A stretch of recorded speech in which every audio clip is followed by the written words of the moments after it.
Hi,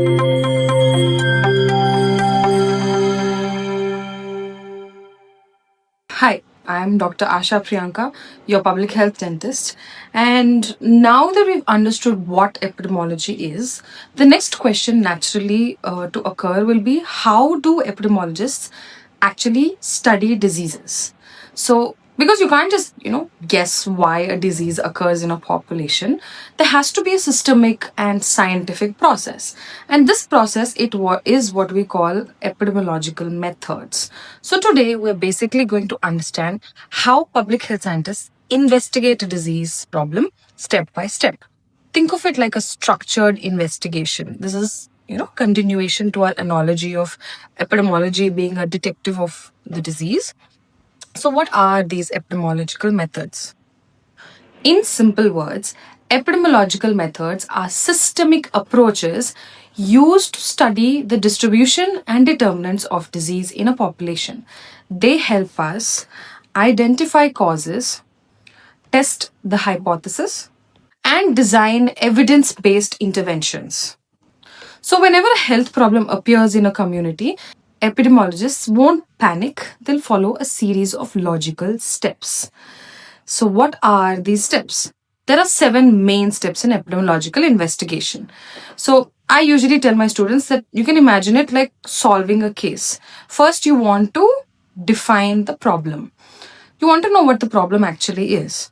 So, let's take, for example, sudden increase in dental caries in school children, or something like there's a rise of oral cancer cases in the region. So at this stage, what we try and clarify is, what diseases are we studying, what population is it affecting, and whether if it is an outbreak or if it's just a normal variation to what is normal. So in epidemiology, we call this case definition. Think of it like this: before solving any problem, we must define what the problem is properly. Otherwise, we might investigate the wrong issue. So that's what defining the problem is like. The next step is to develop a hypothesis. Now, we spoke about this. So, we want to know what might be causing this. So, for example, high sugar consumption, or tobacco use, or fluoride deficiency, or poor oral hygiene practices. These possible explanations are called hypotheses.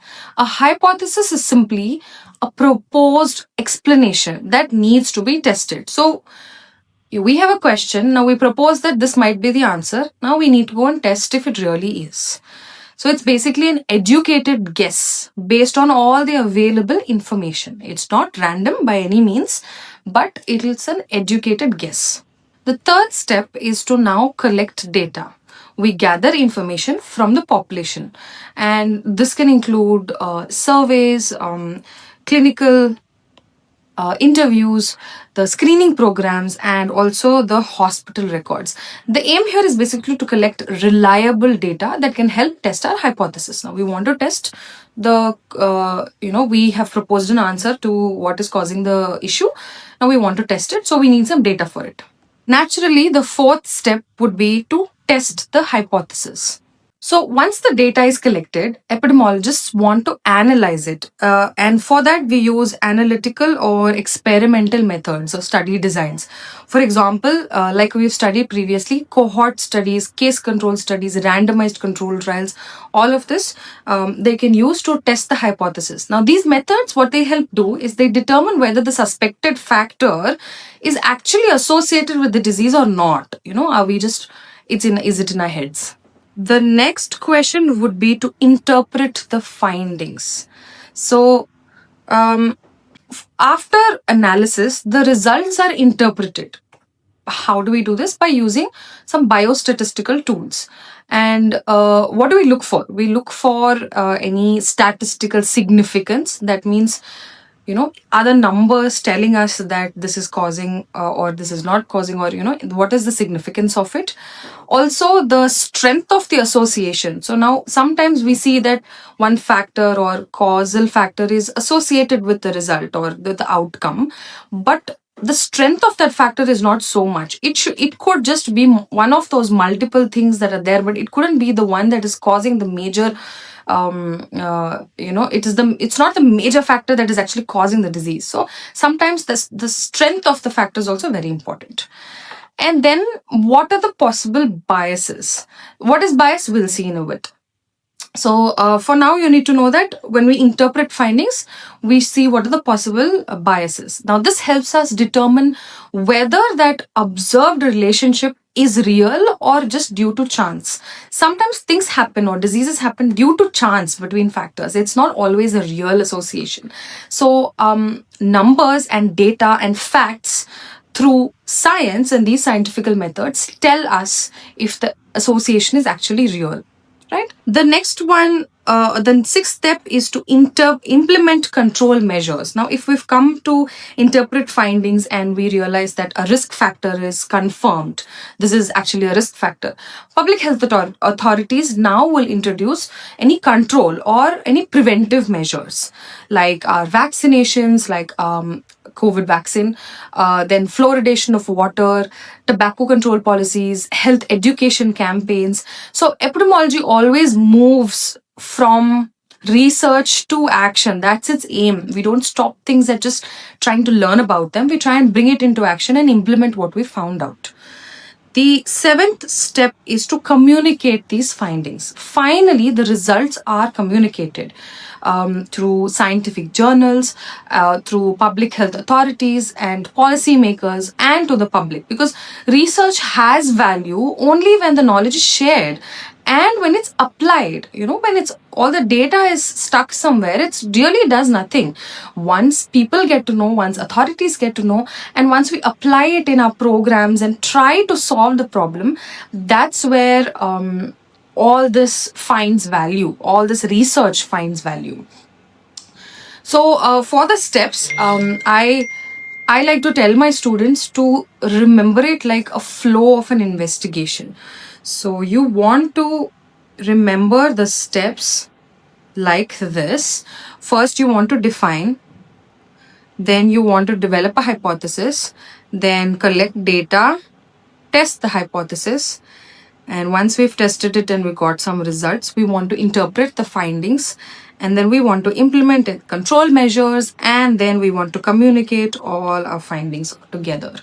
So even if you forget the exact wording in the exam, you want to remember the logical order, and that will help. Nobody's looking for exact words in an exam or in your viva or anything, but you'll want to know what the flow is. So naturally, you want to first, know what the problem is.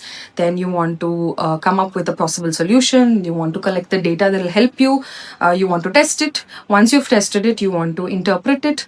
And then once you've interpreted the findings, you want to bring up any control measures. And then you want to tell everybody what you found out. Right? Make sense? This is very, very exam important. So keep this in mind. Now let's come to an important part, that is some common terminology in methods of epidemiology, because we will be hearing these words, these very, very important words frequently in epidemiological studies. And I don't want you to then think, when I'm talking about these words, I don't want you to think, what do they mean? And go back and try and Google or go back to the videos. I want you to understand it now. The first word is exposure. So what is exposure? It is a risk factor or a suspected cause, that is, a suspected cause of the disease. Okay. That is what we call an exposure. Like, for example, tobacco exposure, sugar intake, fluoride deficiency, all these are our exposures. Then comes the word outcome. So outcome is the disease or health condition that is being studied. So that we are trying to study. So that's the outcome. For example, if we're trying to study about oral cancer or about dental caries or about fluorosis, that's our outcome. Then we have bias. This is a systematic error that affects the validity of a study. When does this occur? It occurs when the data collection or any analysis has been distorted. So, like, for example, there's selection bias or recall bias. Biases can lead to all the incorrect conclusions. Our result can be wrong. What we're concluding can be wrong if there's a lot of biases. Then comes the word confounding.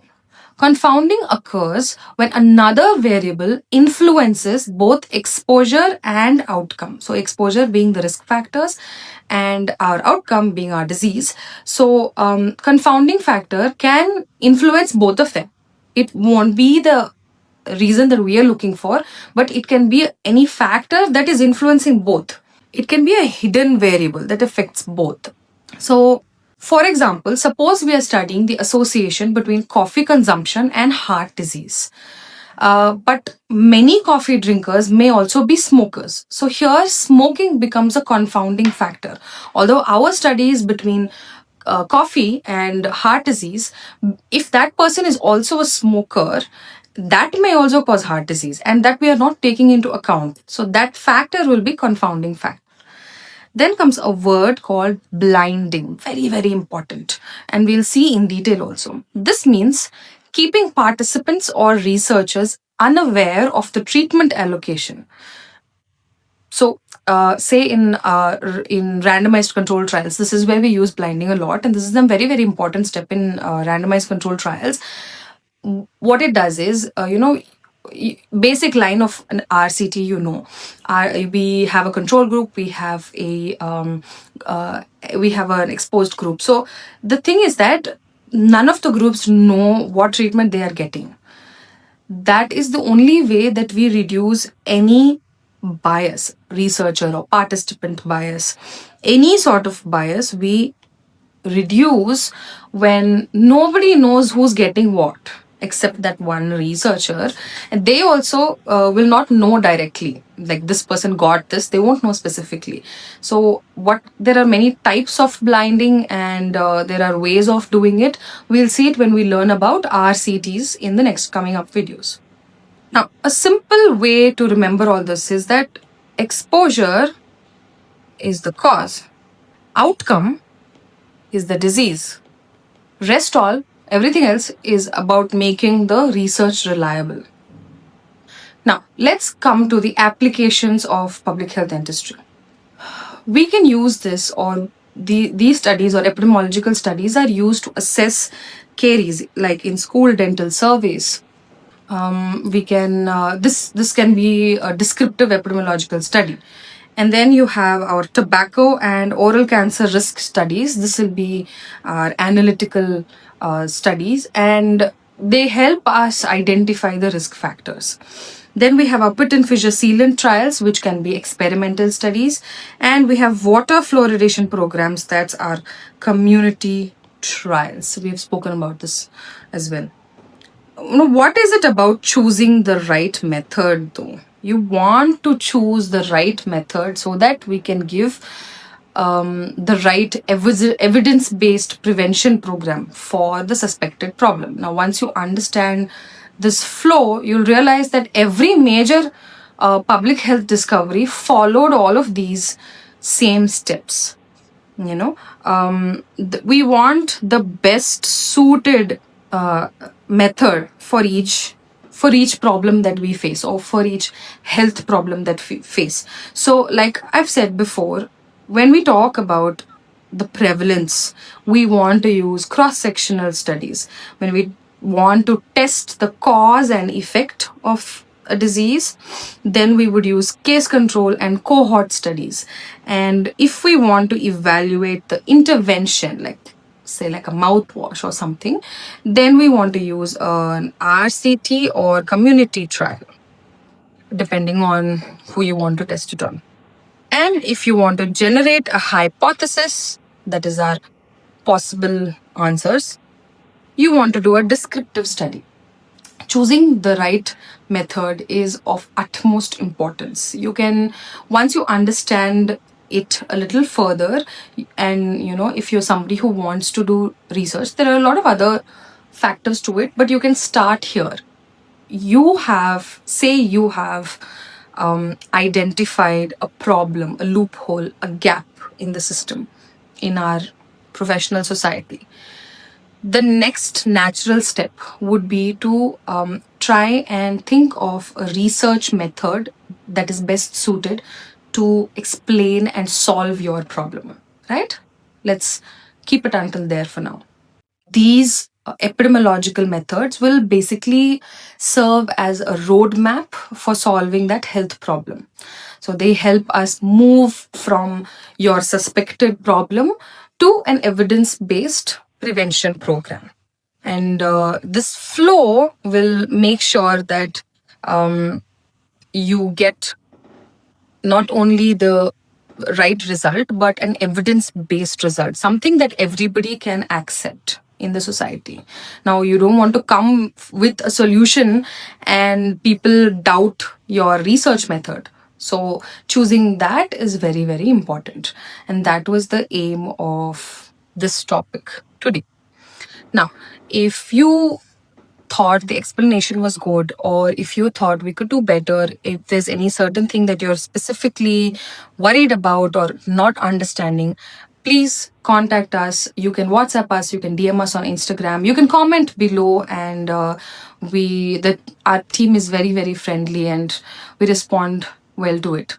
Now, you can make these notes like I have along with me in your book, your mind map book, or you can do it on the app itself if you're somebody who works well with technology better. And so